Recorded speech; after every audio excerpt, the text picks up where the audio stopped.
I'm Kadir Nelson, the illustrator of Testing the Ice, a true story about Jackie Robinson, written by Sharon Robinson, Jackie Robinson's daughter.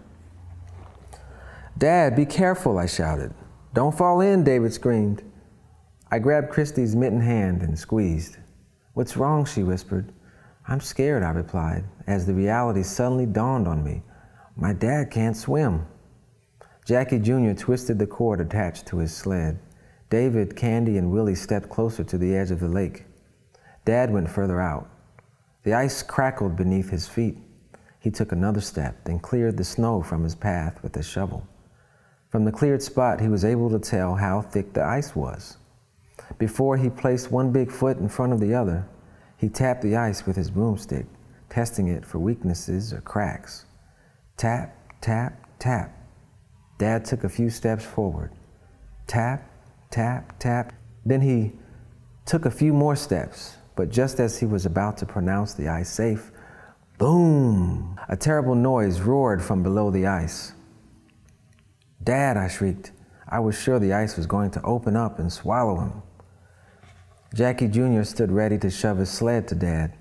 David, Candy, and Willie inched closer to my brother. We waited for what seemed like forever.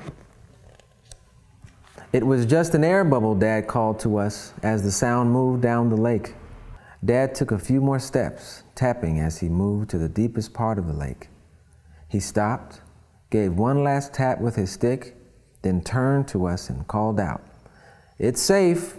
Put on your skates." We cheered as loudly as we could, and we skated circles around Dad as he walked back onto solid ground. All I could think was, my dad is the bravest man alive. Now, years have passed, and we understand even more how much courage it took for my father to step out onto that ice. In fact, Dad showed the same courage on the ice that day as he did when he broke the color barrier in baseball. No one really knew what would happen, but he felt his way along an untried path like a blind man tapping for clues. That was Jackie Robinson, and that was my dad. Big, heavy, out there alone on the lake, testing the ice to be sure it would be safe for us. And he did it, even though he couldn't swim.